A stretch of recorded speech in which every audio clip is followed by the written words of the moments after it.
En fait, cette force que tu vas donner comme ça aux membres en les lavant, Pamim chez Moti Auto Mecheskat Sakana. Des fois, en les lavant, en les bougeant, des choses comme ça, mais ça, ce qui exige des melachot, je sais pas lesquelles, il faudrait voir là-bas, tu évites que le membre soit mis en danger. Peut-être, c'est des fois ce qu'on appelle les atrophies, tout ça. Quand une personne a jamais mort, elle est alitée. Si elle n'utilise pas ses membres pendant, je sais pas, des dizaines ou des vingtaines de jours, bah, il y a des risques qu'il n'y ait plus de circulation. En plus, elle est assise, ses nerfs ils sont compressés, ces trucs, donc ça peut être très grave. Il faut les malades, il y a des kinés qui passent et qui leur font voilà, pour garder un peu de mobilité. Donc là, le chizouk et marav, ce qu'on parle, là, ce lavage des membres, devait être un lavage, mais aussi une forme de manipulation, où vous avez bougé et tout ça.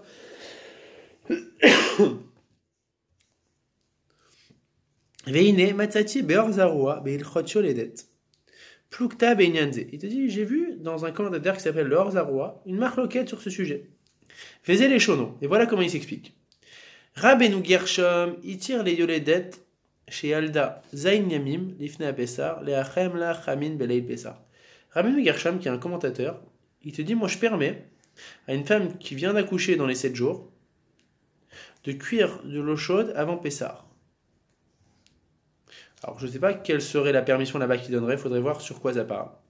Vers Rabbi Eliezer Oser, vers Mar Desira Alachazo, Ena Berechitsa. Kilo utar lechalel Shabbat, Ela Bedvarim, Sheesh Baem, Pikuach Nefesh. Faites l'eau chaude qu'elle va utiliser. Alors, pourquoi la veille des chats des bras? Il faudrait voir pourquoi elle aurait pas pu. Il faut voir exactement pourquoi elle va utiliser cette eau. Mais Rabbeinu Eliezer, là-bas, il lui dit non, je comprends pas. Cette femme, même si elle vient d'accoucher dans les 7 jours, donc même si elle a une situation, elle est considérée comme un malade en danger de mort, une femme qui est enceinte ou une femme qui est dans les 7 jours, après son accouchement, elle est considérée comme en danger de mort. Donc, le Rabbeinu Gershom, il dit on peut tout lui faire. Même de l'eau chaude, non, je sais pas exactement ce que c'est le cas là-bas. Là-dessus, Rabbi Eliezer, il dit non, pourquoi? Ce qui est essentiel, oui, ce qui est pas essentiel, non. Donc, c'est un peu la même marloquette qu'on a vue.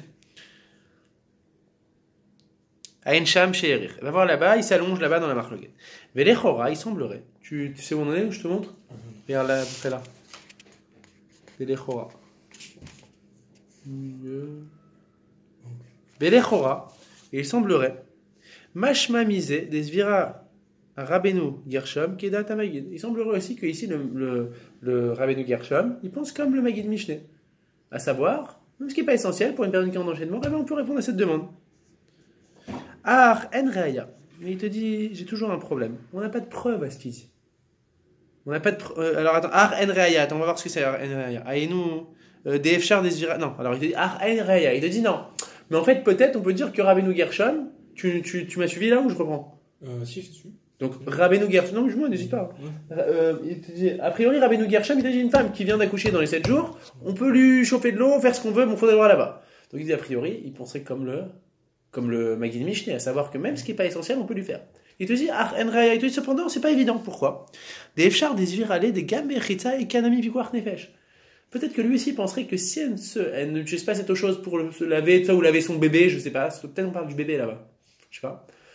Il se pourrait en tout cas que la situation, elle devienne dangereuse. Donc, des preuves qui ramènent ici entre l'histoire des membres qu'on est en train de bouger ou de laver, ou cette femme-là qui veut cuire de l'eau la veille de Pessah. Il te dit là-bas, c'est pas parce qu'on permet ça qu'on permettra toutes les demandes extérieures qui sont pas nécessaires à une survie. Peut-être que là-bas on parle de cas spécifiques où il y a un danger de mort et c'est pas du tout pareil. Vechen ou dat kamarishoni, mais il y en a beaucoup qui expliquent comme ça. Ayen lekaran besiman shin lamedale. Narzor lenyanu, il te dit bon, pour conclure, revenons à nos moutons. Des mouchar meane poskim chez Veti le Mala. Il te dit, il semblerait donc que de tous les commentateurs que je t'ai ramenés plus haut, que c'est pas aussi simple. Qu'on peut pas comme ça permettre de faire toutes les ménachot qui sont extérieures qui sont extérieures en fait à la survie du malade en danger de mort. C'est qui? C'est des commentateurs. Il fait un récapitulatif. Ayenu Rashi, il y avait Rashi. Veramenotam, Veri, Vetoswat Yeshenim, des Yoma, Vetoswat de Verek Mefanien, Meirisham, ça fait 6, Verashba 7, Betchudvat, Veorzaoura 8, Beshem, Arabenu et Dezer. Il y en a 8, il te ramène 8 qui disent qu'on ne peut pas faire ce qu'on veut. Des Choleika, des Enomesukan, les Davar, Zé, Enechain. Dit que tant que c'est pas quelque chose qui est directement lié et qui n'impacte pas sur son état, directement, ben, on peut pas enfreindre Shabbat. Vechen ou mashmaout, aran, sheetik beperouch rashi. Tu dis, c'est aussi le Ran qui dit comme ça, dans l'explication sur Rashi, Bechol Mekomot, dans plusieurs Kmarot. Ça fait 9. Vegam Mashikata Veperek Shmona Shratim, Vedir Matril Shema Yavri. Ou Kemo Shikatavnu Lemala. Ok. Donc ça fait 9. 9 qui dirait ça. Vegam Data Ramban, les filles, Ma, Shetidenu, Mashma Gamken, Desvira Leachi. Alors, il te dit. Il te dit aussi le Ramban, il penserait comme ça. Alors je sais pas ce qu'il veut dire parce que le Ramban a priori il disait l'inverse. Mais il dit alors bon, il faudrait voir ce qu'il dit par rapport au Ramban parce que le Ramban il avait dit au tout début.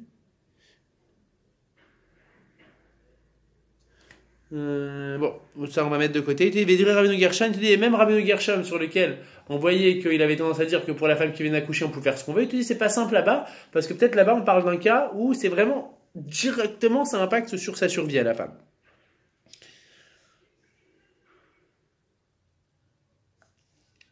Vélo nishar lanou leakel ki im dat amagid mishne ou mashmaout atashbet ou mashmaout ameiri de yoma. Il te dit au final qu'est-ce qu'il nous reste? 3 poskim.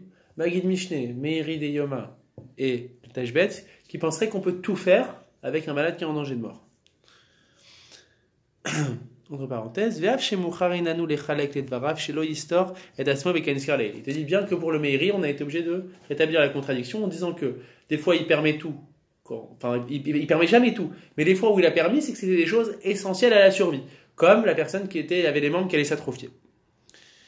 Imken, bevadai aya me'anachon le'achmir be'isure Torah ou biprat sheu shelo bimkom sakana. Il te dit en conclusion, bien entendu que c'est quantitatif, il faut faire attention, surtout sur des melachot deoraita, à pas faire les melachot soi-même, même quand c'est pour un malade en danger de mort, tant que c'est pas quelque chose d'essentiel à sa survie ou à son état.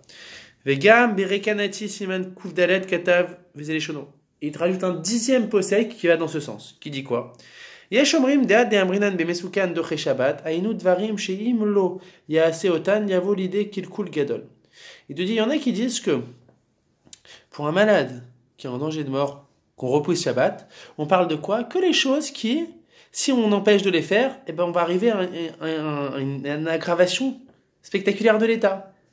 Aval, par contre, bedvarim shen laem tzorer arbe, pour les choses qui sont pas tellement essentielles, en mechalelim et Shabbat, bien sûr qu'on n'en pas Shabbat. Veyesh matirin. Par contre, il te dit, ce rikanati, il y en a qui permettent, donc il fait référence au Magid Mishneh et aux 3 poskim qu'on a donnés. Venire divrei osrim. Et il te dit, le rikanati, moi je pense qu'il faut aller comme ceux qui interdisent, à savoir, on peut pas tout permettre pour un malade en danger de mort. Adkan les choses. Achen, te dis cependant, Beradbaz, Chelek Dalet Siman Kuf Lamed, le Radbaz, donc, un autre commentateur, il te dit là-bas dans son livre, Shinisha Alze, on lui a posé cette question. Rav Radbaz, qu'est-ce qu'on peut faire? Il y a un malade en danger de mort, est-ce qu'on peut répondre à tous ses besoins extérieurs? On lui a posé cette question, et qu'est-ce qu'il a répondu? Ve'eshiv Bektara, et il a répondu brièvement. Sheyesh Deot Bazé, Vedato Leakel Kedat Ametirim. Il a dit, il y a beaucoup d'avis là-dessus, mais on peut se permettre de répondre à toutes ces demandes, même si elles ne sont pas directement liées à l'aggravation de son état. Vélo Evir Rayal, il n'a pas ramené de preuves. Il n'a pas argumenté. Verak Besvara Bealma. Il a juste donné ça comme ça en tant que réflexion. Il n'a pas donné de preuve. Bon. Vous avez une 4e preuve dans le sens de ce qui permettre, enfin une 4e avis, mais sans preuve. Ok? Aïkar Kemosh Katavnu ou Kemosh Yechar Ekanadi. Selon moi, le Biorlacha, le Chavitraim, il te dit, il faut pas permettre. Il te dit, pour conclure, sache, Vedaod, Deafilou les Fidat à Osri Maniskarleil. Il te dit, sache quand même que pour tous ceux qui interdisent de répondre aux besoins qui sont extérieurs aux malades en danger de mort, Aïnou Davka Bedavar Shebaor Lanou Shelo Yirbat Khalio Aliede Meniad Davarze. Il dit, attention. On parle précisément ceux qui interdisent de répondre aux besoins extérieurs en faisant une melacha par un juif pendant Shabbat, pour un malade en danger de mort. On parle des choses qui, de manière claire, ça n'influera pas sur la situation du malade. C'est-à-dire, on parle d'un malade qui est en danger de mort, okay, qui est soigné et tout ça, mais il dit par exemple, je ne sais pas, est-ce que tu peux mettre de la musique? Moi, je suis juif, je vais devoir faire une melacha de la Torah. de l'électricité, tout ça, voilà. Dans ce cas-là, c'est sûr que ça ne changera rien. Par contre, si c'est quelque chose sur lequel on a le moindre doute, est-ce que ça va avoir un impact? Aval bedavar sheyesh chashash, c'est des choses sur lesquelles on a un doute, une crainte. Shaliede meniat davarze yechlosh veyechabet rolio, on a une crainte que, à cause de ce refus, son état s'aggrave. Okay. Et bien entendu qu'on va enfreindre le Shabbat. Et si on demande un goy, on peut demander un goy, bien sûr qu'on peut. C'est ça. Même selon ceux qui sont durs, c'est-à-dire Rachi, il te dit il faut demander un goy dans la Gann. C'est ce cas-là où il faut demander un goy. Bien sûr. Maintenant, il y en a quelques-uns qui te disent non. Il y en a qui comme ça, même le juif, il n'a pas ramené le Magen Avraham, c'est intéressant. Mais nous, on avait vu le Magen Avraham dans le Rava Sherbais. C'est bizarre. On pourra ajouter ce Magen Avraham qui disait ça a priori. Voilà.